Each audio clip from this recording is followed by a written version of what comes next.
Welcome everyone to the community call today for Tuesday, June 11th. Today's topic is resilience within climate chaos. We've got Oren and Stanley joining us today to facilitate the call. And we're glad that you could join us. My name is Erin McCauley. I'm the RCC admin assistant. I welcome any pronouns in reference to me. If you'd like to update your Zoom names to include your retreat center or any pronouns, if you would like to share your pronouns, please feel free to do that now. You can do that by going to the Participants tab and clicking the More section and rename. I'll be sharing just really quick our RCC community values and agreements before we get started.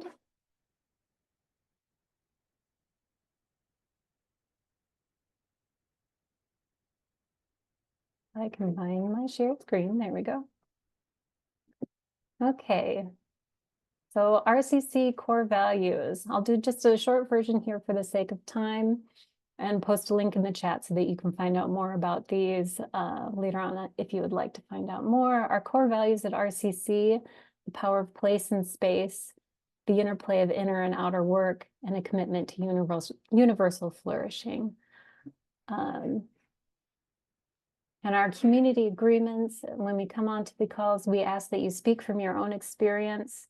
Know that your voice and your story are important. We welcome you speaking to anything that you feel is important in this space. We're all knowers and learners in this space. Silence can be centering, movement and sound can be centering too, so we may use either to bring us all into the same space together. We do ask that you keep each other's stories confidential, but share what you learn. So that means you might take a learning from a call, but you remove the identifying information so that people can tell their own stories in their own way. This is an invitational space. Participate as you are able. We understand that sometimes you need to come and go. You might have to come in late, or you might have to leave early. We understand. Or if today is the day that you don't want to be on camera, that's all right. We understand that too. We ask that you hold discomfort with grace and deep listening. Sometimes our conversations may touch on topics that make us feel uncomfortable. And part of what we do to create a transformational space is learn how to be in discomfort together and hold each other through that. We're not here to fix each other. We're here to learn from each other and support one another. And choice is the smallest unit of liberation is one of our favorite quotes here at RCC. That's from Dr. Leticia Nieto. We like to facilitate as many choices as possible. So if you have ideas for more choices that we can offer you, please contact us and let us know.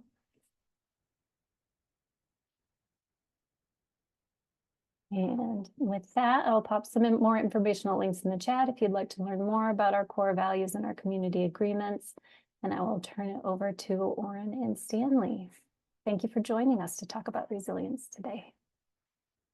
Thank you, Erin. That was great. Thank you for those of you that are, oh, hi, Kirsten. Didn't recognize her with a new haircut. It's great to be in this space again. We had a similar circle at Five Oaks. I guess that was in September or October, when we had our RCC in-person conference, and kind of on a whim, we proposed to do a resilience workshop, which was an open session, and we ended up with almost everybody at the retreat attending that session.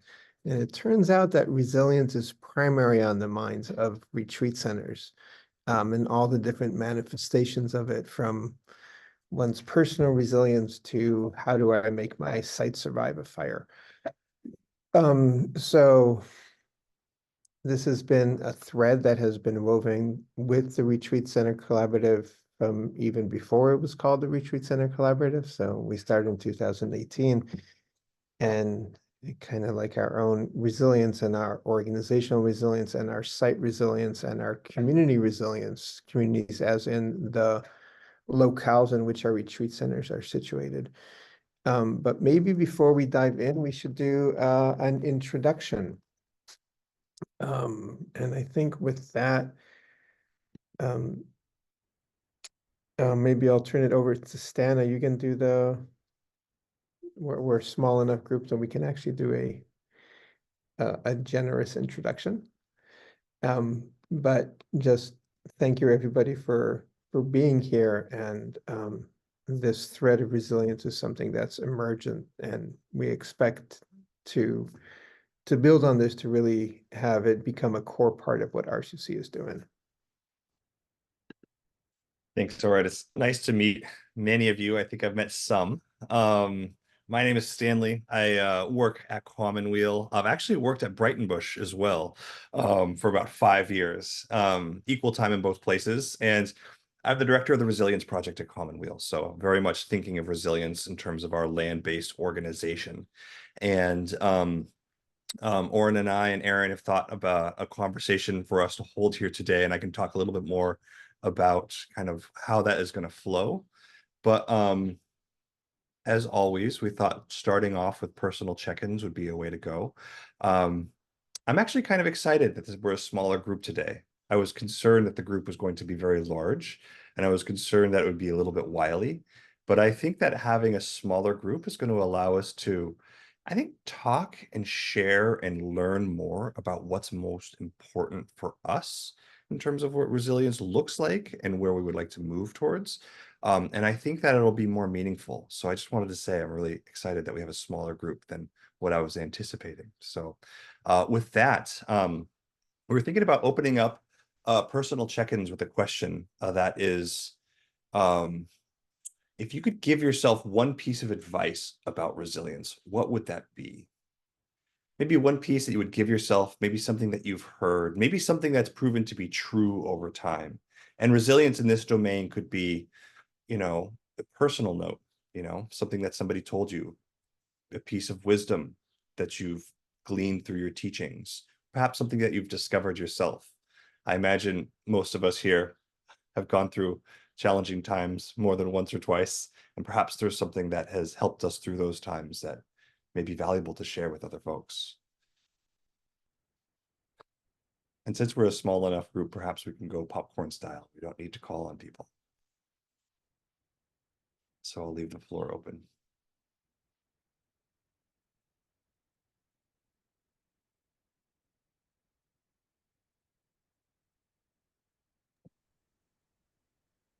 I'd be happy to go. I'm Kirsten Vandergiesen Reitzma. I'm at Gilchrist Retreat Center, which is in Southwest Michigan, about halfway between Chicago and Detroit, and located at the intersection of the Portage, the Rocky, and the St. Joseph Rivers, on the traditional homeland of the Pokagon Band of Potawatomi and Peoria peoples. And I saw Aaron put in the chat the questions. The advice piece that comes to me is it actually popped up in a conversation a team of mine was having last week. We got into talking about perfection and our relationships to perfection and the pressures that we can feel. And I think sometimes when we get into thinking and talking about resilience, it can feel very overwhelming. What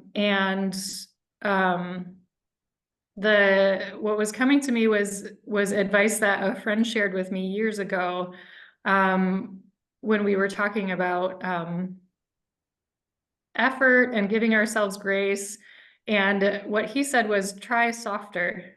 Instead of trying harder, try softer. When you feel stuck, what is the next step you can take that gives you joy, that is led by your heart? That's really where you want to go. Instead of feeling overwhelmed by all of the places you could and should go and all of the ways that you could and should try harder. So that comes to me a lot in a lot of different kinds of situations, including when I start thinking about the possibilities of resilience work for my retreat center, is try softer.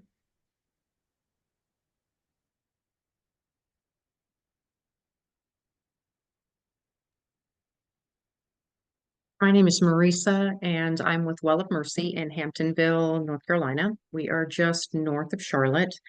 When I think of resilience, I have two things. One is resilience doesn't have to be perfect. You just have to survive it. And the second one is as long as you have forward momentum, that's all you need. However small it is, as long as you're moving forward, you're going to be okay. So that's kind of my take on resilience. Beautiful. Hi, my name is Sarah Lynn, and I'm at Guest House Retreat and Conference Center. We're located in the Connecticut River Valley, and we are on the lands of the Wangunk people. And when I think of resilience, I'm really appreciate the Japanese concept of kintsugi. Just thinking about, how when the bowl breaks and they put it back together using gold or sometimes other metals, how it makes it stronger. And, some people would look at like a repaired crack and think, oh, why would they keep that? It doesn't look very nice. But they think it's more beautiful. And so I had never really, I'd seen pictures of things like that before, but I never had heard about it or understood it. And then for some reason, I heard about it during COVID. And my board of directors purchased a beautiful bowl for me that had been made this way. And it just has really impacted me ever since then, that when I think about how many times in my life, literally the bowl of my life has been shattered and put back together again.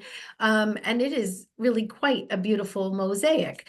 And so, that's kind of how I think of resilience, that it does not have to be put back together the same way, but really it can get stronger every time. And I also really appreciate what Marisa said about, moving forward. Right over my desk in my office, there's a sign that I can see, and it just says always forward motion. So that's just like my personal motto. So yeah, so I think resilience, I think we're stronger than we know, and it can be a beautiful thing, to come through a really hard thing and see how it all comes back together again. Thank you. I love that image, and I can picture, the cracks put together with the different materials. Thank you for that. My name's Marta. I work at the Whidbey Institute as the program director, and we're on the lands of the Coast Salish peoples. And a couple things come to mind. One is I was in a program in California for expressive arts, and one of the sessions that stands out in my mind over 2 years of doing it was we were working with letting go. And I just, for me, I had an epiphany that I don't ever let go. Like, that is a misnomer, at least for me, that it still lives in me somewhere, so that maybe I'm carrying it in a way that, really weighs me down, but I can shift that then. And to me, that's resilience. It's not that we let it go and forget about it or just, cleanse ourselves completely, but I shift it to a place where maybe I carry it with more ease, and then it informs how I move forward. And then another thing I think about is I was just having a conversation with a friend today, trying to figure out how to bring something with a program leaders I'd talked to who, we gave each other feedback, how to bring it back to staff and say, let's try again with this program. And she said, remember that parenting term, do-over? Let's have a do-over. And I thought that's the perfect thing to bring and say, let's try to do-over with these people. And so to me, that's also resilience. It's like, let's have a do-over and bring in what we've already learned.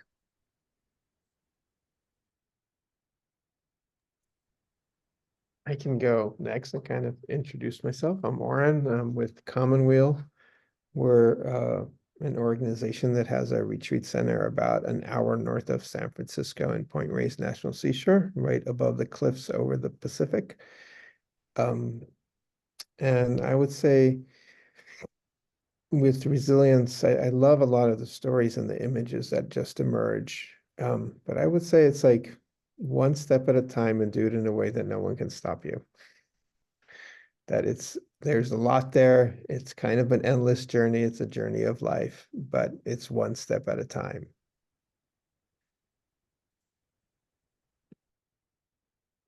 Beautiful. I can go. I love all of these images, and kintsugi and kind of the broken but mended whole has been something that I reflect on quite a bit. And I think that there is nothing that has not been broken at some point. And it actually feels a little bit more true to the form of the world, that there is beauty in that, tremendous beauty. So I really appreciate all of this. And I think that is reflected in many of these check-ins. And for me, my own sense of resilience, just personally, I think is just remembering to return back to the practices and to the things that I know bring me well-being and sustenance, whether that's exercise, whether that's eating well, listening to music, which is a form of grace for me. Just remembering to hold on to those pieces that give me energy and contribute to my well-being. So, especially in times of hardship, when they're the hardest things to remember.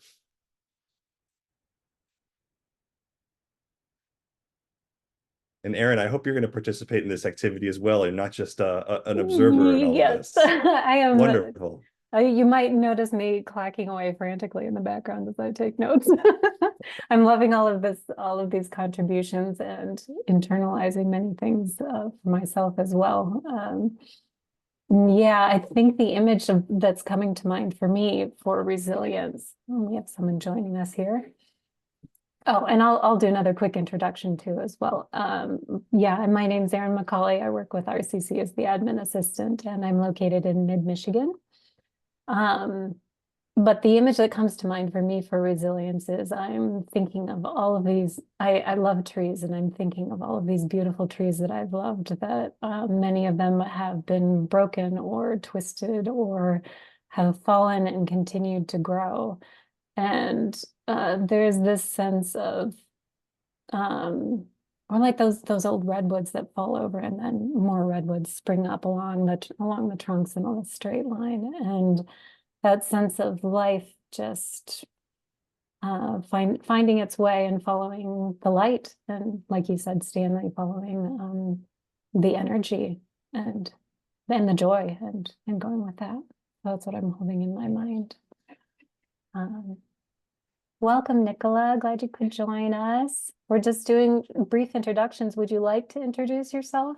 Let me post in the chat real quick what our questions are. We're introducing who we are, what retreat center we're with, and if you could give your past self one piece of advice about resilience, what would it be, or what resilience means to you?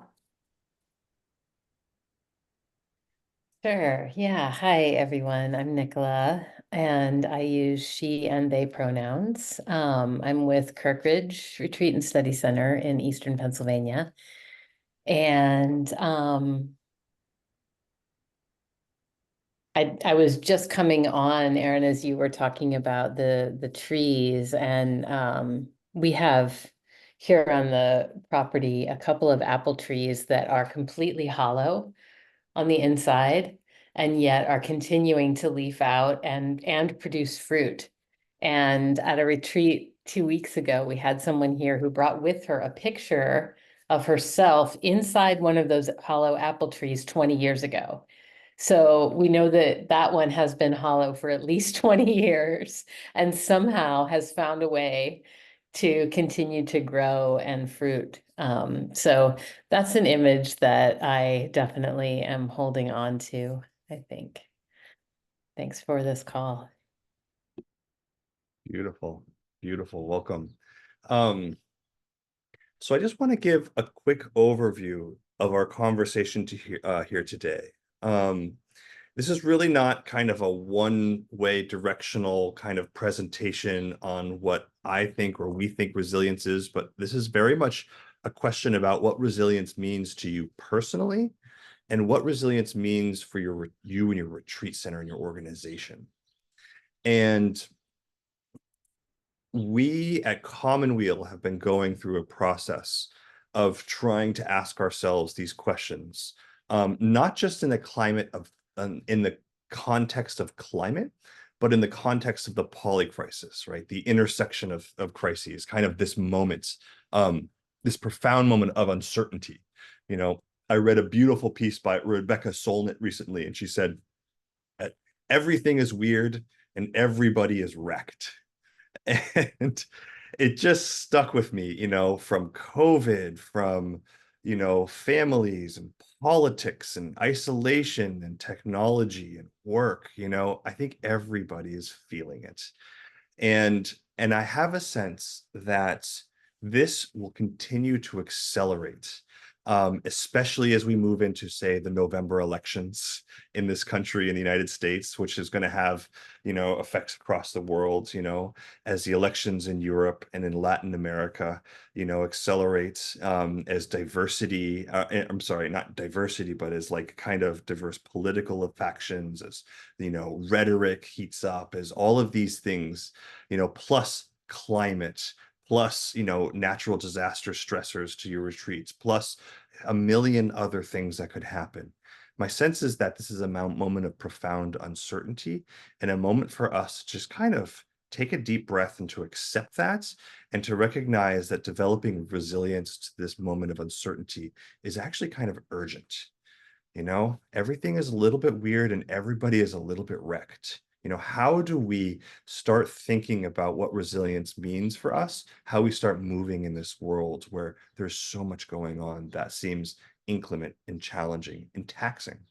So I think that's kind of the context that we've been having our conversation about resilience inside of. And I can share a little bit more about kind of Commonweal's explorations later, but I don't really want to actually influence these conversations, because these conversations that Commonweal has been having have been really open questions. What does resilience look like for us? What does this mean for our community? And in fact, a couple of core pieces that have come up in these conversations are, what are we resilient for? What are we trying to protect here? What is the core thing that we would like to either preserve or nourish or, help flourish? What is that thing? What are we trying to be resilient against? In California, we have wildfires and we have droughts. We have people that are affected by profound isolation and are feeling disconnected. So what do we want to be resilient against, I think, is something else for us to explore.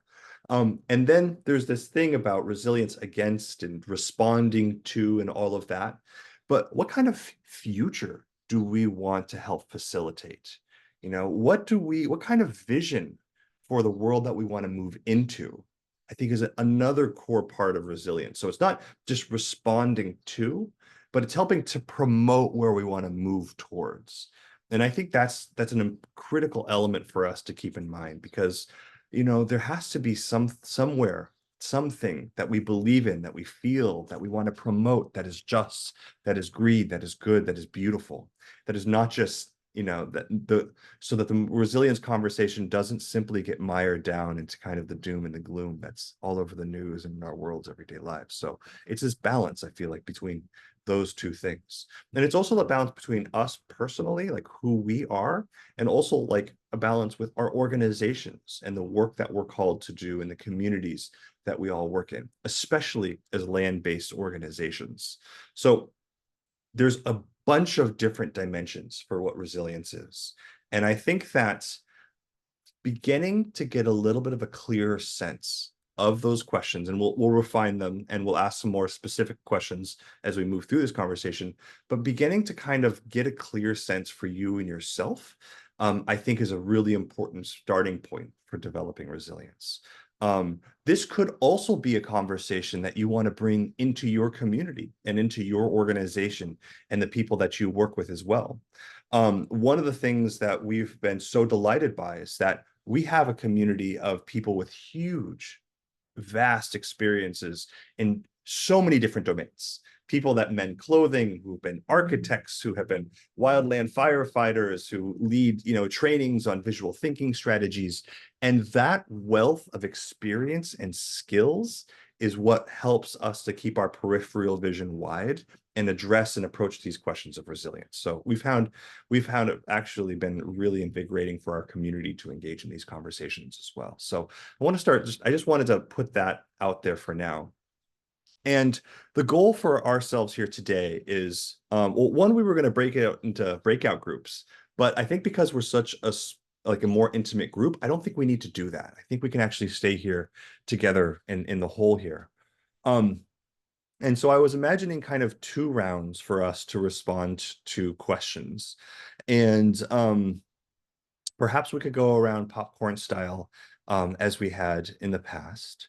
But I wanted to, the first question that I wanted to ask was, and we'll put this in the chat, was given your roles, your perch, your life experience, what does resilience look like for you personally over the next 10, 20, 30, 40 years?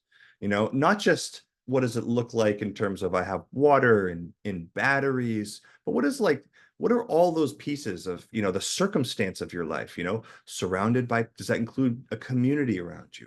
Does that include the way you feel, practices that you have in your daily life? You know, does that include being around hollow apple trees? You know, what does that look like for you? What does resilience look like for you personally? Oren and Aaron, before we, I think, dive into the popcorn session on that, is there anything else that I missed or anything else to be added here or that would be helpful? Any questions on the conversation too from the day from the larger group as well, please?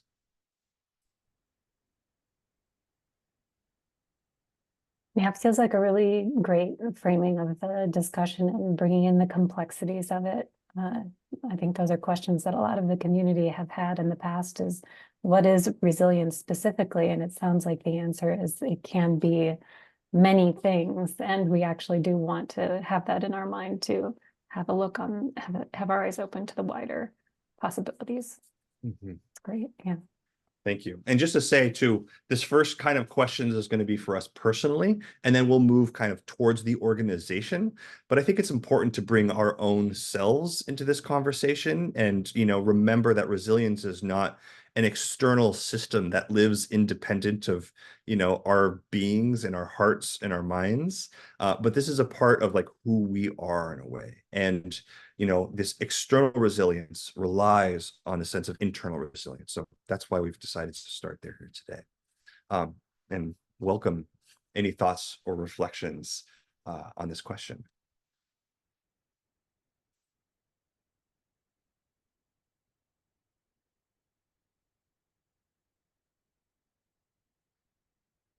What does resilience look like for you personally? So Stanley, if I'm understanding your question correctly, I think, you know, what it looks like for me first and foremost is my mindset, you know, making sure that my mind is in the right place for whatever is going to come ahead. So for me, that means you know, not just focusing on the doom and gloom part of it, which is, you know, there's some scary stuff going on. And you can go down that rabbit hole and maybe become paralyzed, right? Because it can be so overwhelming. So for me, I think that my ability to continue to be resilient in the face of you know, whatever is going to come next, is to have a mindset of being realistic about what's happening, but also staying focused on what is good and what's right, and also what impact I might be able to have, what could I do that can make a difference. So when I think about, you know, the positives, I think about resourcefulness, you know, being able to be obviously part of community. That's just, to me, it's critical. Not just like my own you know, family and friends community type of thing, but also the ability to network, resourcefulness, you know, to connect people to what they need, and to connect myself to what I might need. So I'm thinking a lot more, but that's what I have right now. It's a big question what you're asking. No, it's a beautiful answer. Sounds like community, about connection, about tending your own spirit, your own heart, making sure that you're surrounded by the resources that feed you, that replenish that inner well-being, and tending that inner landscape, which will help you kind of move out into the world and be focused and not distracted from where your work lies and where your impact will be. Beautiful. Yeah, I think I would piggyback on that, Sarah Lynn, what you were saying about community. I think that community building, sort of knowing who my go-to people are, who are the people who can both encourage me, but also hold me accountable to the values that I say that I stand for. I've been really influenced by the Bay Area Transformative Justice Collaborative and Mia Mingus's work on pod mapping, you know, thinking about like who are the people who you would go to if something happened to you and you needed support, and then who are the people you would go to if you maybe had done something that you regretted and want to be held accountable around or want to think about accountability. So I've been very influenced by that. I've also been thinking a lot about, there's an organization called the Fireweed Collective that used to be called the Icarus Project. And they do a lot of like community mental health, peer-based mental health stuff. And they have a worksheet. I think it's called Mad Mapping, but it's sort of like when things get really stressful, what tends to happen for you? And how can other people support you if you are in mental health crisis? And then sharing that with those trusted people, you know, so that we can have a community where we can be that vulnerable, you know, and get support if things do get really stressful, as I imagine they might in the coming years.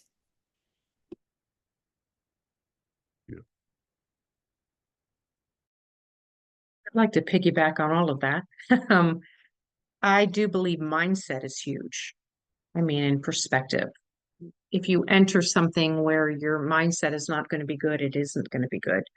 For me personally, my faith is strong, and that's what I really rely on through all of the crazies that I know is going to happen coming to an election year. But I have to realize, you know, who's still in control. And I just have to, I'm one of those people though with resilience. Sometimes it's forced change, but sometimes change is good. Sometimes I have to get out of my comfort zone, and it allows me to be more creative. And for a team, sometimes they don't want to change. So some resilience and having a little bit of chaos forces the team to change. And then that's when you rely on your creative people to help get you through.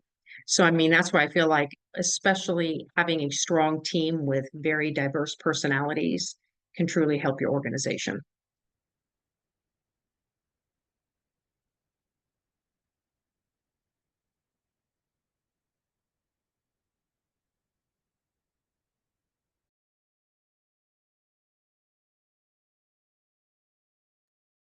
Well, if I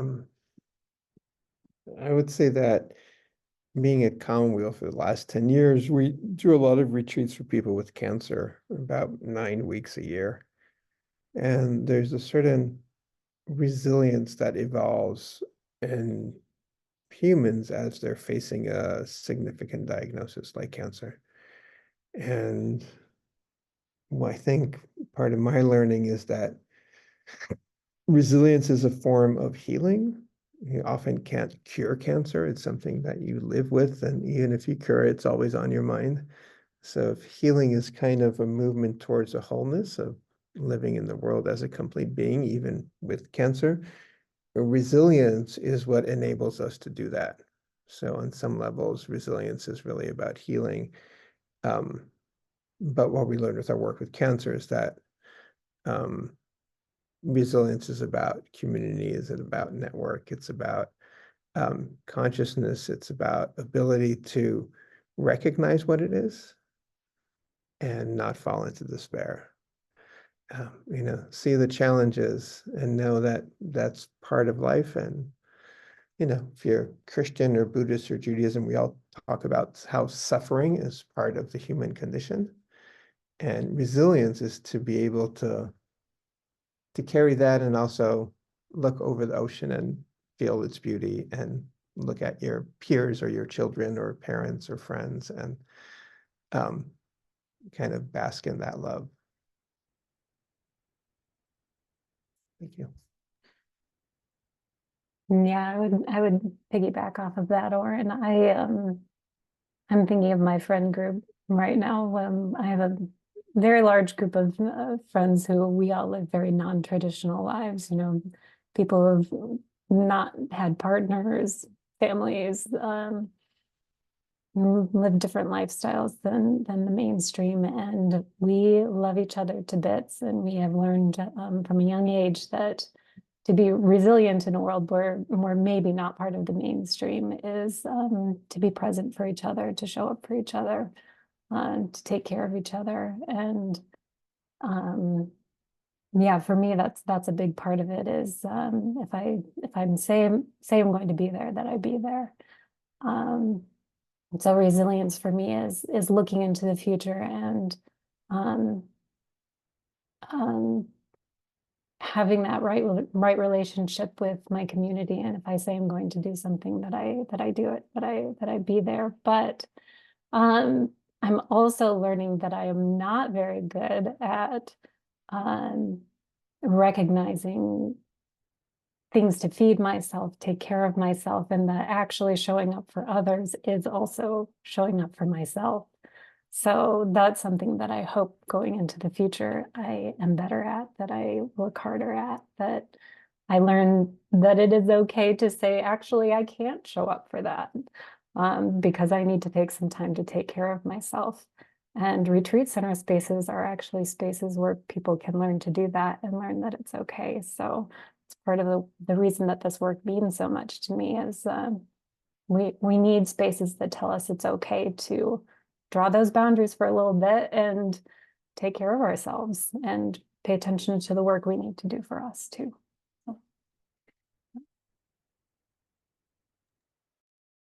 Erin, I just want to really acknowledge the importance of what you said about retreat centers being a place and a space that can be teaching that and really can be honoring that, because I think that we can very easily be you know, just like other businesses where we are just frantically working, you know, to meet the needs of our clients and our guests and even our staff and we can easily lose sight of it if we don't make it an intentional thing I know it sounds so cliche, but that work-life balance.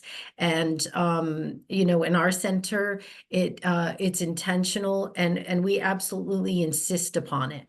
You know, we can't force people to take good care of themselves once they get home, but we really do make sure that they don't spend too much time here. And I just kind of went through a sort of a grappling with a new manager who just it was all they knew, you know, that I can't really be doing my job if I'm not working 60 hours a week. And you know, so I think we've got it now, you know, to understand, nope, I want actually from this person 35 awesome hours from you, and that is it. And the rest of your time, just go enjoy your life and your family and nature and whatever you want to do. So I think that retreat centers really are the place to make that happen. But it's not easy to do because the work is endless. I could be here 100 hours a week and it still wouldn't all be done, right? Yeah. So thank you for bringing that up. So important. That reminds me of my mom has dementia, is in a assisted living close by, but I often feel like it's never enough. And so I think resilience is feeling like or remembering that it's enough in the moment. I mean, because otherwise the overwhelm of it's never enough. And it could be 100 hours, like you said, and it's not going to be enough in that sort of, our brains tell us that. So I think that's resilience. And then I think about my son who's 17 and watching him and his friends. I mean, they are living with, I can't even imagine what they live with, in their young lives looking ahead. But resilience to me is watching them do their day and go to the beach and laugh and, do whatever they're doing in a way that's being teenagers. They're still doing that. They're not walking around, bent over all the time. They're carrying it. They're shifting it. And then I guess the last thing I'll say is personally as well, it's remembering to help myself process things through creativity and through the arts. Because when I get out of that space, which is really easy to do because I feel like regular society is not bringing those things in, at least in this culture, that when I can get out of that and dance or sing, listen to music, I'm reminded of that place of hope and creativity. And I feel like, okay, I can deal with this and go another step forward. And even in a way of bringing positive energy and maybe and resilience to the different things I'm doing.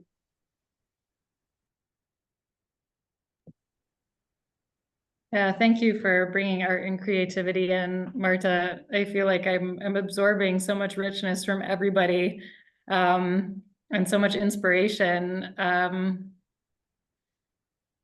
What was coming to mind for me originally, Stanley, when you asked the question, I was thinking about having a conscious community of people who have complementary gifts and skills and resources, really cultivating that community of practice so that we are ready for what comes. And I'm seeing this collection behind you on the screen. I don't know if it's records or magazines. But one of the things I think my family contributes to our community is kind of a ridiculous collection of books and music. And wanting to, having hard copies of those things that, in and of themselves are a fire or anything else could destroy them. But if we are in a very different future and those things haven't been destroyed and we don't have access to all the information we have now, there's something that we can hold on to access those stories and that beauty. And I think in particular for me, in the past, I don't know, 10 years or so, and I can see this continuing into the future, I really find a lot of hope and inspiration in apocalyptic stories. Apocalyptic both in the sense of like stories that take place after there's been some sort of disaster and life as we know it is no longer possible, but also apocalyptic in the sense of a story of revelation that's revealing something about us as human beings, something about our relationship to Earth, and a couple of things that I have really taken in from those stories. One is as a question, like as an individual person and now as a parent.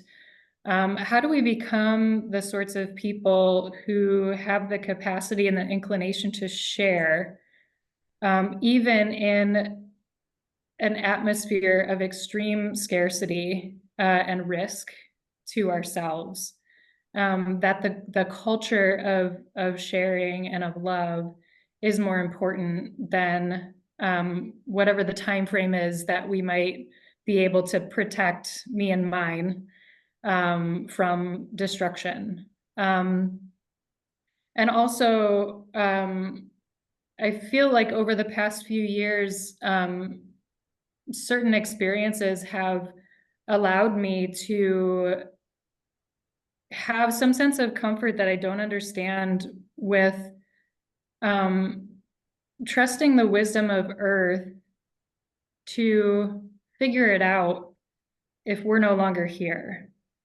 That the Earth, the more than human world wants to heal itself and has an intelligence that we aren't necessarily going to be the ones to save it. Which of course comes with a lot of sadness. You know, I don't know what lies between this moment and the end of my life, in terms of the potential for human suffering. So I don't say that lightly. But there is some kind of peace in that trust, that I think has come to me through experiences and through profound stories. And then also this experience that COVID has been of praxis, of the revelation of that experience, showing us what we were prepared for. Like, this is what we may not have known that we were rehearsing for this moment, but look at all of the things that we realized we had that are useful now in terms of our relationships, or our covered outdoor spaces where people can be together without being afraid of making each other sick, or whatever the thing is that that we realized we had, that we didn't know we were going to need. But then how do we reflect on that experience now to figure out how we can do it better next time? What were we lacking? What were we missing? And what can we do the work to put in place so that the next time it happens, we're ready? We've been talking about this giant tent that we bought during COVID for Gilchrist. And do we sell it? Because it doesn't seem like people are really using it. And are we going to need it in the future? Is that going to be a thing that we're going to be glad we kept around, so that we have a space of hospitality in a moment of public health crisis? So having a community of praxis as well, not just like, well, I know how to hunt and how to make baskets, or find water in the ground, but also communities that have the capacity to reflect and act, and then reflect and act together to grow.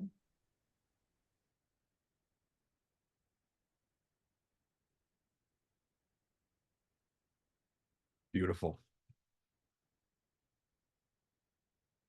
I'm really taken by how a very personal question about resilience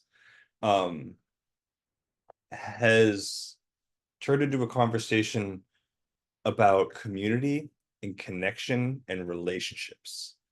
And I'm not at all surprised, because actually our own conversations at Commonweal have gone the exact same direction.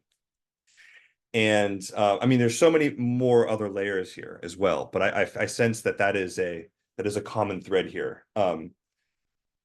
A community to hold us accountable to what we say and we commit to. A community to share dancing and books and knowledge and music with. A community of faith that we can support each other to be our best selves in the practices that keep us whole. A community that can share skills and can excel in different domains and contribute to the whole in diverse and dynamic ways. I think those are all really beautiful things.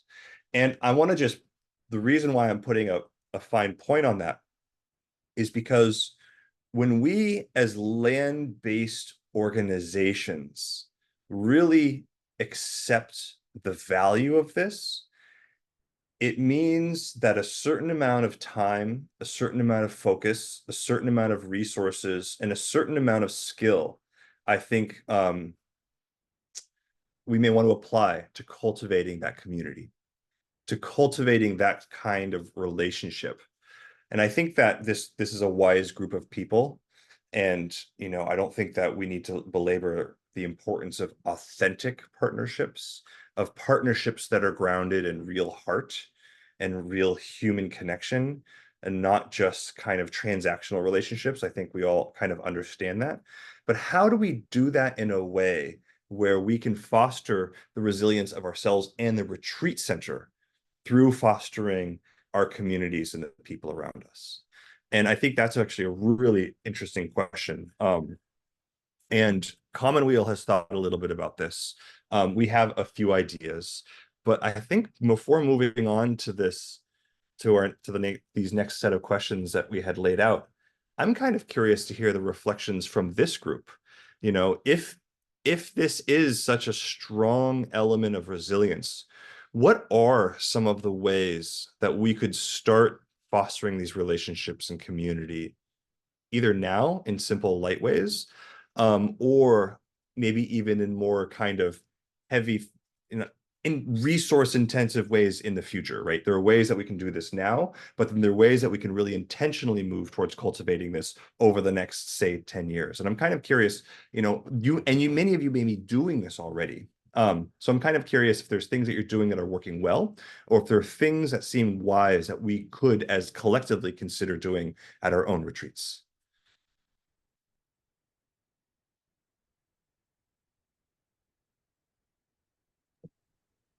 I have just started a conversation with someone from it's the Sisters of Loretto Retreat Center, Cedars of Peace in Kentucky, Susan Clausen, who's been on some of these calls in the past.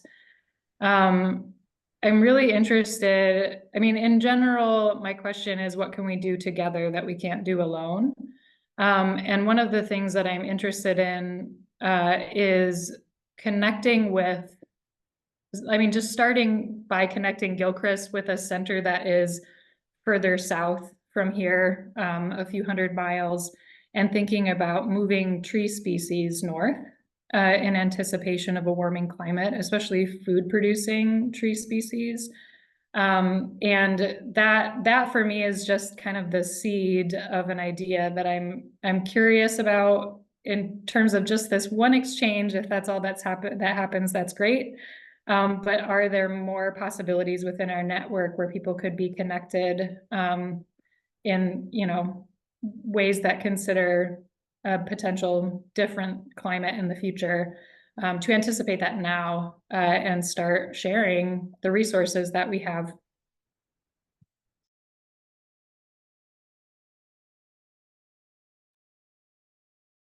I wonder about the community building, because the thing that's interesting about resilience is that it kind of, the moment that will come to, the moment that you will need it is unclear, right? It could be today, it could be in 2 years, it could be in 10 years. And there's different forms of resilience. So like a one-time retreat is not going to move you towards that destination. There has to be an ongoing effort to build community. And retreat centers are interesting in that a lot of the communities are emergent, right? They're here for a week and then people go. We do a cancer retreat, we have 8 people come over, it's the tightest community ever. And then they go home and then it kind of dissipates. They do stay in touch, but for the kind of community that you need in order to be resilient, you actually have to have real deep and meaningful relationships. So ironically, I think, I'm thinking out loud here, is that it may not be with the people who use the retreat center that maybe come once a year, but actually people that live in the communities nearby, right? So for us, it's West Marin County. That is the community that's going to help us with our resilience. Not like you would expect retreat centers, like the people who come to the retreat center. We have very few people who come more than 2 or 3 times a year. We have a few regular partners, the Integral Yoga Institute, the Pacific Zen Center. But in order to build community that is meaningful in terms of resilience, it really requires a different way of thinking about the retreat center. It's like, where are we situated? And if we are thinking about like the nearby urban center, which each of us has, right? Kirkridge has New York, and in Connecticut, you probably have many cities around there. If it would be at Seattle, for Kirsten, I'm not sure what the city is next to you, South Bend. But we all have these urban areas that are near us, that often a lot of the people who come to our retreats, that's where they live. But is that the community that's going to help us be resilient? I mean, partially. It's an interesting reflection to think about when we say community. It's more our staff communities, our volunteers, our people who live within 20 minutes from us. I don't know, something to think about. And just also, go ahead, Martha. Oh, go ahead, Stanley. Okay. Grudgingly, I'll go. And I'll be quick then. And you know, on Oren's point, you know, I think that's exactly what's kind of coming up here, right? Oftentimes, the people who come to the retreat center actually take time and energy and coordination on your part to host, and are not necessarily contributing to holding you accountable, your sustenance, your well-being, and all those sorts of things. So this is a very interesting question from that angle. And some of the things that Commonweal is thinking about doing is hosting dinners for people that live near us, you know, who also lose power when the power goes out. Hosting conversations with the local emergency response community, the fire department, the local disaster councils, the local municipal water suppliers, you know, holding conversations about how we could coordinate together in an emergency and what that would look like. What role could the retreat center play towards the emergency service plans that are already in place? Can we hold supplies? Are there ways for us to coordinate? You know, are there things that they wish that would be helpful to support for them, or vice versa? We had them come out and advise on our fire, you know, zones. One of them came out and said, you know, that your water mains are actually slightly compromised, so we can't actually put a pump on it to fight a fire, because it'll collapse the water lines. We said, oh, thank you for letting us know that. Let's get some water tanks so that way you can fight a fire. What are the relationships and what are the people in your community that I think, you know, you could foster? You know, what are the ways to do that? You know, so that's kind of the open question. Sorry, Martha. No, that's great. Thank you so much. I was going to speak to the, yeah, I feel like we're trying at Whidbey Institute really to look again at community. I mean, it's always been there, but like, who is our community and what does that mean? And what about the local organizations around us, you know, which we haven't so much been in partnership. The Waldorf School, we're working on that relationship because it's on the land, but I would love to see, we have local farm tours, garden tours on the island and the south end, and I would love to see a local organization tour. So it's like an open house at the organizations where people go in and learn a little bit, take a tour, but through that, connecting with those organizations, maybe who are doing similar work, maybe not. You know, there are all kinds of things springing up too on Whidbey Island, like the Whidbey Climate Action Group, and that's sponsoring community talks once a month. And so things like that, I think there's a lot of, or there's more awareness around our area. And I love that. I think of it as the exercise we did, I think at the Kirkridge RCC retreat, where we connected, we had the different centers and we connected with lines, how people are in relationship. And what I think about is connecting our local organizations in the area and then forming these lines that then form a picture where we're all connected at a certain point.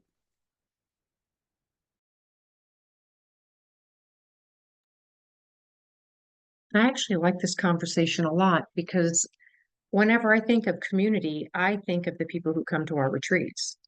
I never really think so much about our local community. For us, our guests, they come multiple times a year.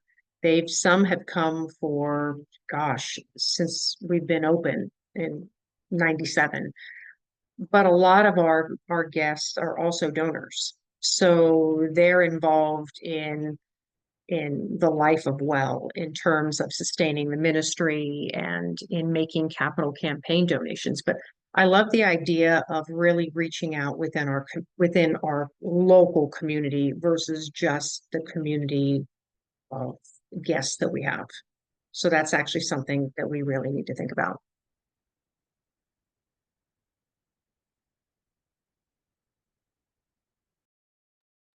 Yeah, I'm also really appreciating that nudge. It is something that we've started talking about here, because a lot of our energy does go toward building relationship with people who live far away and come here maybe once or twice a year.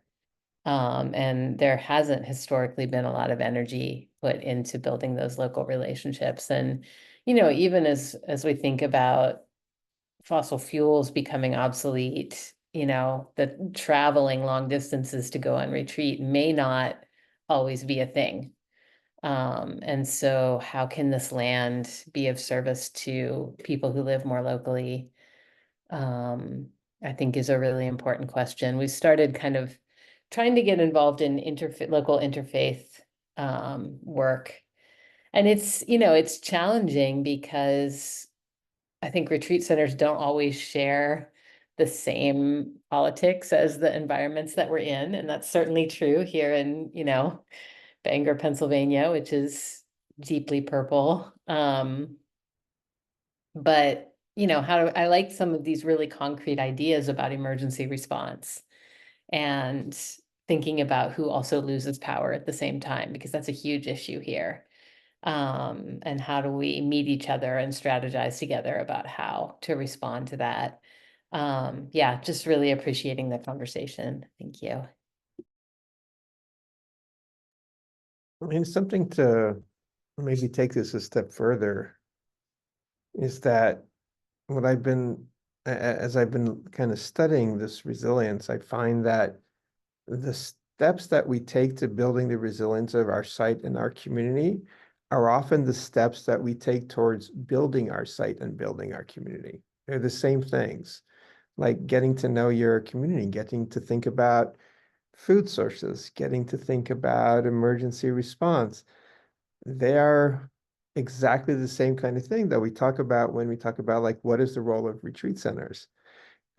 Getting our guests to think about those things. So, you know, when you think about like, well, what does it mean to have a resilient community center, especially in these times of the term that we use at Commonweal is polycrisis, which is the convergence of a lot of different challenges at the same time. There are people that use the term meta-crisis, which more refers to the source of it, if you want to look at it, depending on your point of view. Of course, it could be the loss of faith in the world could be a meta-crisis. The rise of capitalism could be a meta-crisis. European colonialism could be a meta-crisis. Those are the sources.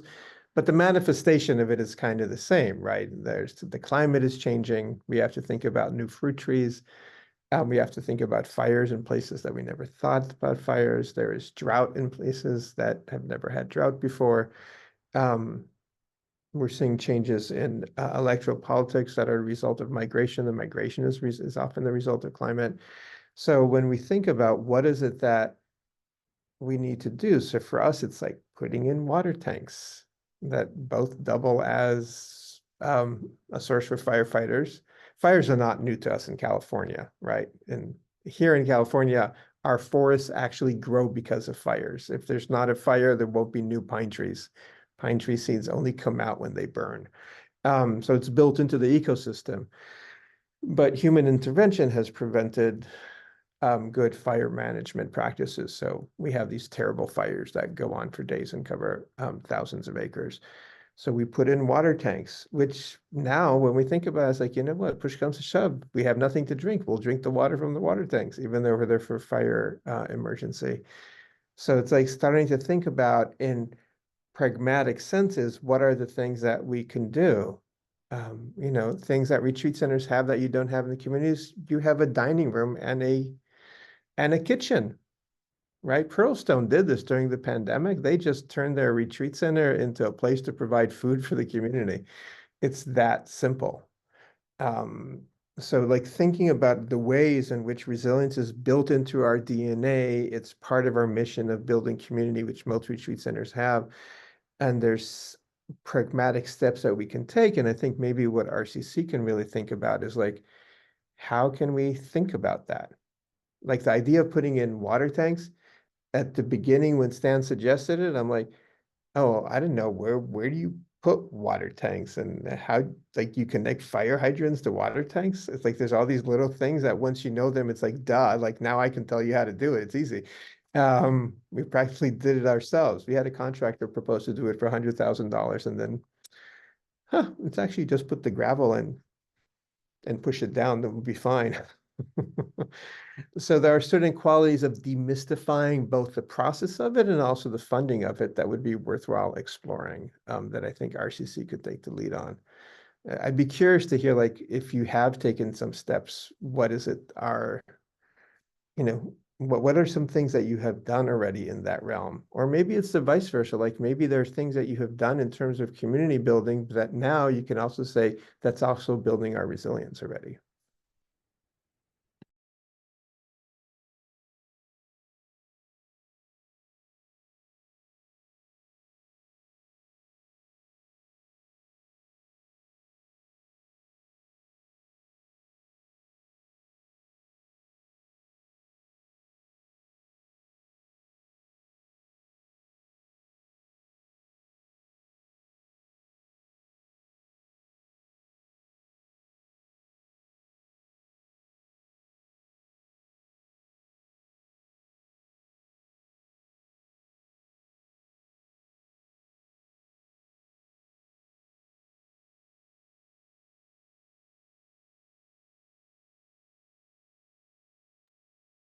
I can jump in here.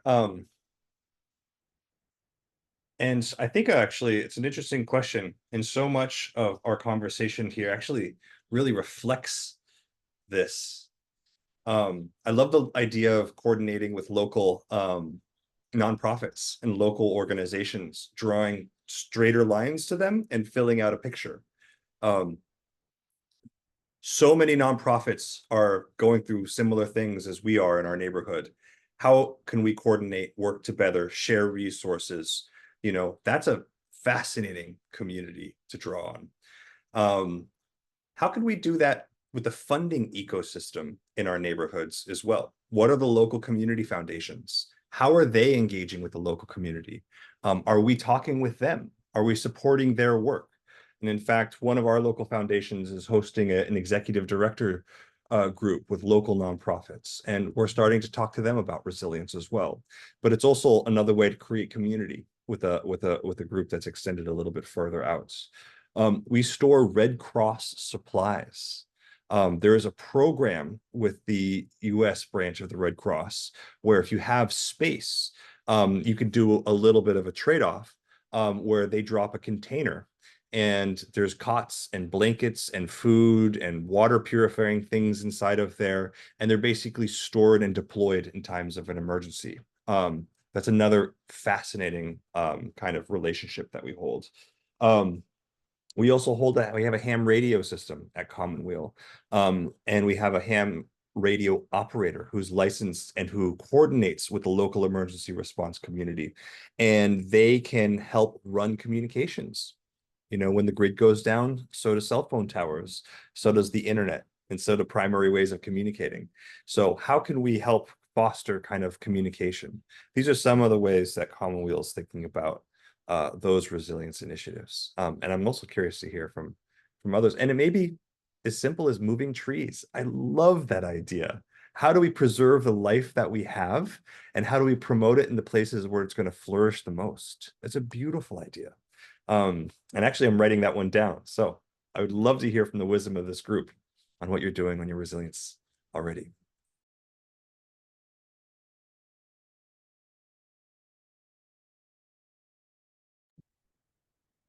I feel like so many of the things are on my to-do list, not my done list. But sort of the close-in things. Well, I mean, something that we have been doing as far as our neighborhood and community connections, we're actually in a neighborhood that has several retreat centers. We're right next door to a Mennonite Silent Retreat Center, which is adjacent to a Benedictine monastery, and there's a Jungian community, and there's a Seventh-day Adventist retreat center and camp, and then also a sort of a contemplative activist intentional community that I'm connected to, and we meet regularly. And so that to me is one of those, like when I ask the question of what we can do together that we can't do alone, that's a community, local community that we've been cultivating to make those inquiries together. It's a very, we probably move at the pace of the Benedictines, which is pretty slow, but it's still, the groundwork is there for our collaboration and the relationships, especially as, you know, the Benedictine community ages and, you know, what becomes of the hundreds of acres that they've conserved over the past decades. But very close in things for me. I need to send the email to the county emergency manager and give her a tour of our facility to begin having those conversations about how we can bring our assets to support emergency management for our area. And also we've done the research, but we haven't done the work yet of a health department certified hand pump for water, drinking water. That we would like to install in the next year or so as a contribution to the community. So and making sure people know it's there in a time of need because we're in a rural area with regular power outages and everybody's on wells. Making sure people know that they can access clean drinking water at Gilchrist is one of the things we're planning to do.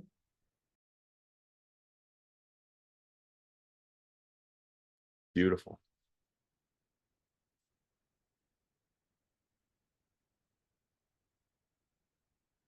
Any other thoughts and reflections before we start moving towards closure?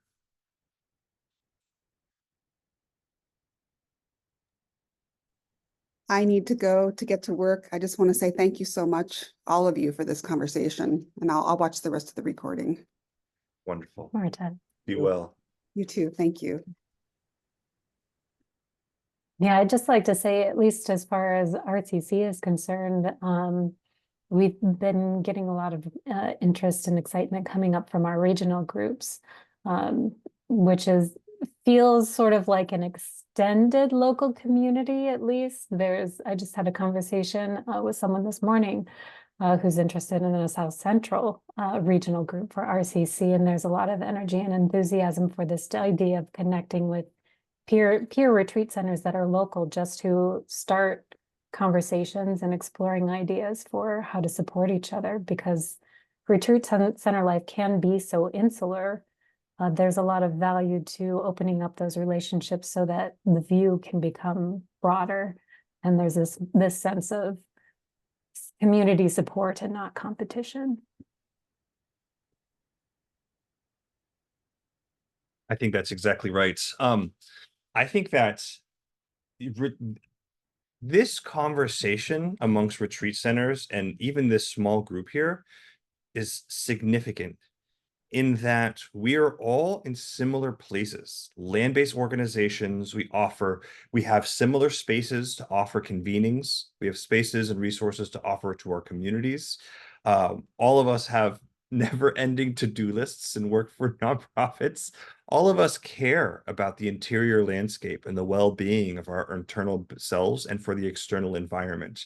And so this community has actually some very potent overlap and similarities, I think, for us to continue sharing and teaching each other what resilience inside of this collective context looks like. So I just want to say that I think this is actually a remarkable group to be having this conversation in. And if I were to just kind of take it a notch higher about what resilience is, I think that we touched on essentially so many principles of it. It's about being connected. It's about having diversity. It's about having right feedback loops. It's about being able to be adaptable. It's about building the capacity to be adaptable. It's about maintaining some sense of nimbleness and some flexibility to withstand shocks and to accept those shocks as they come, as punishing or as challenging as they are. And in fact, I would take it a step further, and I would say that certain hardships and challenges and struggle are inherent with the nature of resilience. Without some degree of struggle and hardship, you actually don't have resilience. There's no need for it. And I would say that that struggle and that hardship is a part of the nature of life and the circumstances of the human condition. And so that there is something about being open to that challenging times, to those challenging situations, to those, to the moments of uncertainty, to even pain, that allows us to kind of learn about ourselves. It allows us to learn about how we can respond, how we can be in the world. And as a mentor of mine likes to say, it is these cracks, it is this gaps, these openings, it is these wounds where the light and the love and many other things shine through. Those two things are interrelated. And so I just want to put that out there, that I think is as a core part of resilience. And so this conversation, in a lot of ways, I think that we've explored a lot of different topics. I see community as a main column. At Commonweal, we have identified the land as one of our big pieces of one of our central columns that we're thinking about. We've identified our community that we've touched on here today. We've identified basically healing and well-being, because that's a central offering that our retreat center offers, and I imagine many of you. And then learning. How do we actually learn and stay nimble in these? And so by kind of having these conversations, by getting some of these ideas out, by starting to organize what resilience can look like, it doesn't necessarily, like, the hope is not to create a to-do list for all of us, or even necessarily like a strategic plan, because doing all of those columns of work is too much for one person, or even too much for one organization. But just having that in our minds, I think helps us see opportunities. It helps us see lines that we can make and connect. It helps us see people that have excitement and energy and they want to contribute in certain ways, helps us to see where they may be able to plug in. And it helps to basically start moving the energy of the organization in a resilient direction. So it's not a list that needs to be accomplished, but it's almost like being, it's like situational awareness. It's increasing our peripheral vision. What are the pieces that allow us to be resilient and being aware of it? And then we work on the pieces that are the most important, the pieces we have time for, the pieces where funding and opportunities open themselves up to. But being aware of it allows us to identify the opportunities as they come up. So I just want to say that as well. So this isn't a project that is meant to make you all feel bad and add to your to-do lists. But this is going to be a project on a much larger vision of resilience. And then lastly here, I see this conversation, I see the Retreat Center Collaborative as a tool for all of you to use, to engage with, to interact with, to help further along the thinking for your own individual retreat centers, and then to share with other retreat centers so that they may learn. And then we collectively can start moving retreat centers across the country, Canada, and maybe even the world in a more resilient direction. And so I think that I'm kind of curious how many of you have interest in continuing this conversation. If there's other elements of this conversation that we haven't touched on that would be helpful, or if there's more focused areas that have come up that have not been addressed. Just kind of curious what the energy is here in this circle for these types of conversations.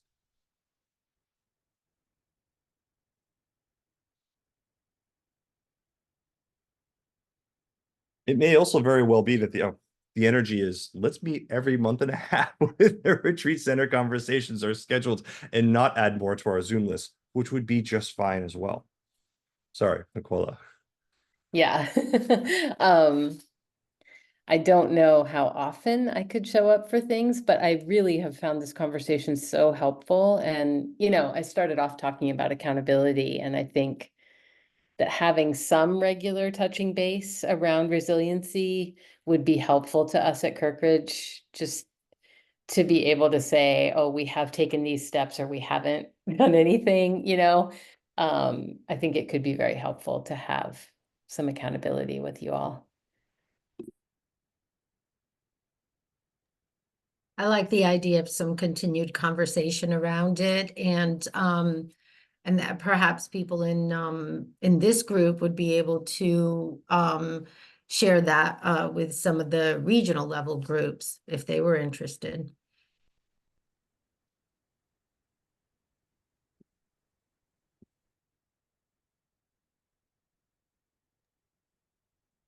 I found it very helpful. I will definitely go back to my team with what I heard today to see what resonates and what we can do and what we should tackle first. And so for me, I think it's very good. Wonderful. We have a convening on the West Coast in September in Big Bear. Oh, none of you are West Coast. So you're not invited, but Marta is one of the Actually- organizers. that's right. Marta is one of the organizers. But we'll definitely talk about it there. Something that came up when we were at Five Oaks was that it would be really interesting looking at some ways that we can make this real, either through joint funding, like IRA funding, or maybe there's the way to buy things in bulk, maybe instead of each retreat center buying its own water tank, but 10 retreat centers buy together and get a 20% discount, or different ways of thinking about how to there are 15 different kinds of batteries and water purifiers. Maybe each one does a research on one of them. Yesterday, someone came here, we had our open house. It's like, do not buy Tesla batteries. They're both terrible, and Elon Musk is terrible. You have to buy Xenon. I'm like, never heard of that company. So there may be ways that we can pool our knowledge to make things both more to get the best quality and think about this in terms of making it affordable, which also will keep the conversation going. We all deal with power outages. We're all country places, right? Tree falls down, that's it. We were out at Commonwealth without power because of a storm for 4 days. Where we learned we need to have a phone tree because some of our retired employees live in the area, and we totally forgot that we have these 80-year-olds that are on their own. So we totally had to rethink, like, what do we do to make sure that all the members of our community, including our retired friends, are cared for?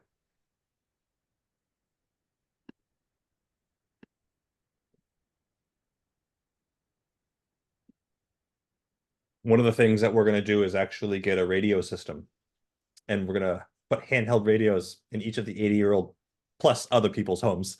So that way we can have a phone tree and just check in with each other. And I feel like that there may be, and I feel like these types of things, moving trees, connecting with local nonprofits, strengthening our faith and having people be dependent to our community.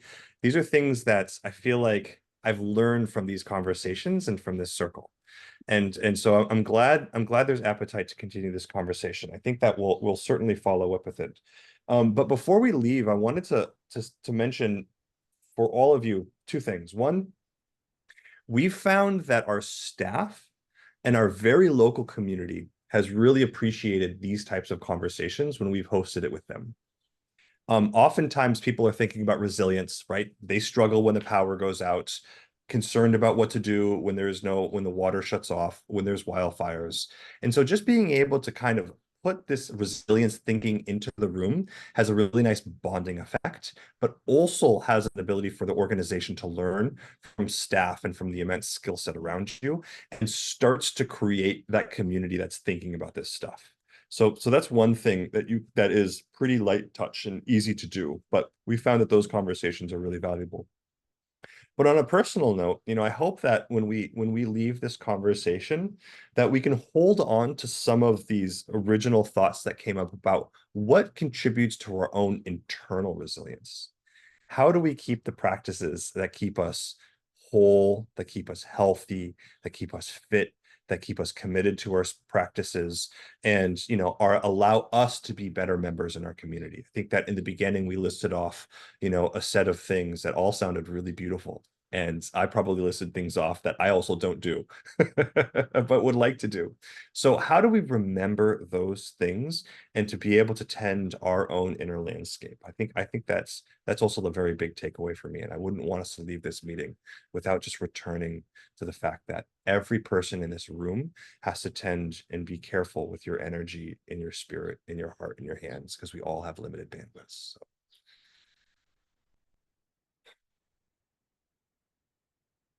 Any closing thoughts before we adjourn and give ourselves the gift of 3 minutes? Well, deep gratitude, Stan. Kirsten and I are both on the stewardship circle for RCC, and we have been, as you know, we're dealing with transition of leadership. Ben left 4 months ago. But resilience is something that has come up again and again and again, and all the different levels, personal, organizational, communal, physical. So we will continue to pursue this both in terms of programming and in terms of actual pragmatic help. But I'm glad Kirsten was here today, because I think that we both are passionate about this. So we will continue. So thank you, Stan, for bringing this to us. Thank you. Yeah, Thank really you so much, grateful. Stan. My pleasure. It's an extraordinary group, and I have a strong belief in retreat centers and the value that retreat centers contribute to the world and to your organizations and your population around you. So stronger the retreat centers, the stronger the world. Thank you so much. All right. Thank Thank you. you all. Take care. Bye, everyone. Bye. Thank Bye. you all. Bye.